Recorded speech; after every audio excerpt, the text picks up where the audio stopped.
A top-secret war fought by special undercover warriors. The kind of things you see on the screen that Schwarzenegger may do or Sylvester Stallone might do, I actually got to do. A war so top-secret, the U.S. government officially denied it. It was unknown, not merely to the American public or the media.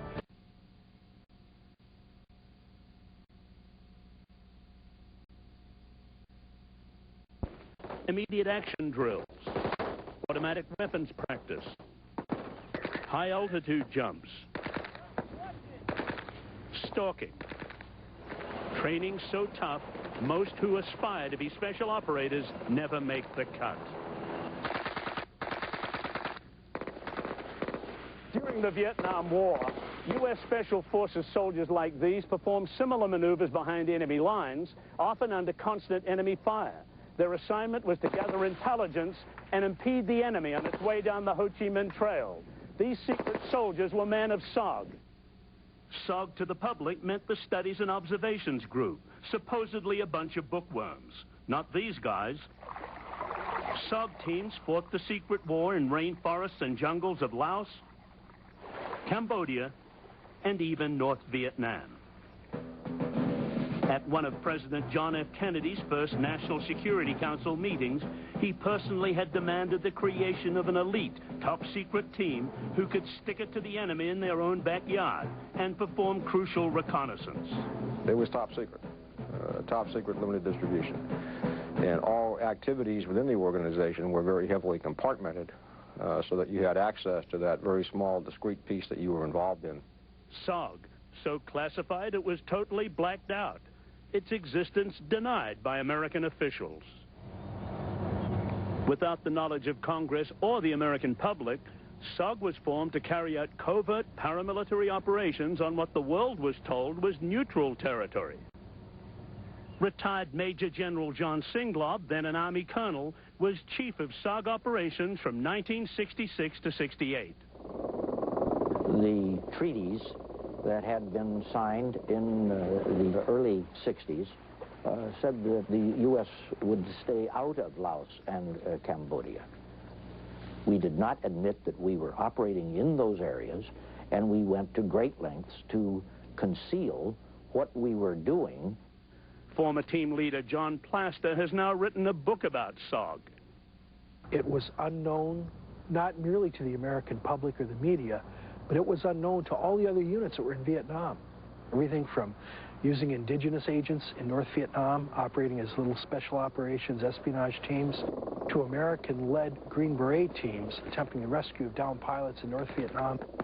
The kind of things you see on the screen that Schwarzenegger may do or Sylvester Stallone might do, I actually got to do. It was the greatest adventure of my life.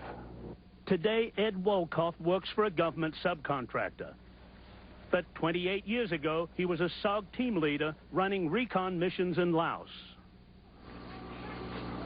That vegetation was so dense that you could not see literally your hand in front of your face at night. It was total pitch darkness. We would carry somewhere in the neighborhood of 80 pounds of equipment on us. And from the moment you hit the ground, you were being hunted.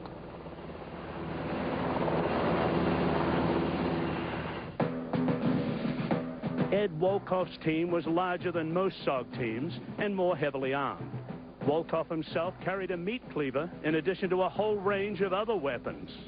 It turns out that the rules of engagement in our area of operations were unlimited. That's what we were told, which meant that anything goes. We would expect no mercy if we got caught. Under the cloak of extreme secrecy, SOG became a laboratory for cutting-edge weaponry. Not surprisingly, this experimentation was top secret. Deniability was a major concern. That means that you have to allow the United States the ability to deny you were ever even there. To provide their senior commanders and the White House with plausible deniability of their activities, SOG teams could not carry anything that would mark them as Americans, not even dog tags. It was called going in sterile. We didn't allow them to use regular U.S. clothing. We had special clothing built that did not have U.S. marks in it. Ed WOLCOFF, shown here, frequently wore black fatigues, an action that lost him the protection of the Geneva Convention governing the humane treatment of POWs. SOG teams frequently carried foreign-made silenced weapons. This picture here shows a special boot created by the CIA to help SOG teams deceive enemy trackers. All of this deception also directly countered the Geneva Convention. General SINGLAUB claims new approaches were vital. I had requested that I be provided, through the scientific community, an incapacitating agent. But these chemical agents were prohibited by international treaties. SINGLAUB knew this and demanded them anyway. The Pentagon eventually armed some SOG teams with darts filled with chemicals, gas canisters, and full-body protective gear.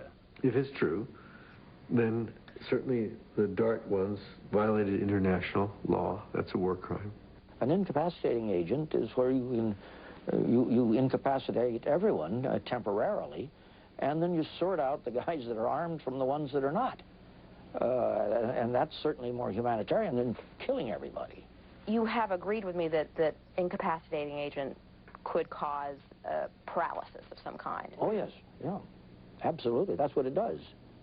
You stop functioning, and your muscles are not under your control, even if your mind might be alert, but it essentially puts you to sleep, and you're limp.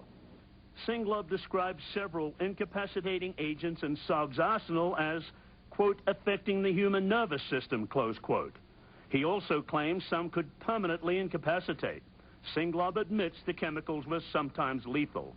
Matthew MESELSON is a leading authority on chemical weapons and the treaties that govern them. If we used lethal agents, we ourselves, by our own words, would have said that was prohibited by the Geneva Protocol, and we had claimed that we were abiding by the Geneva Protocol.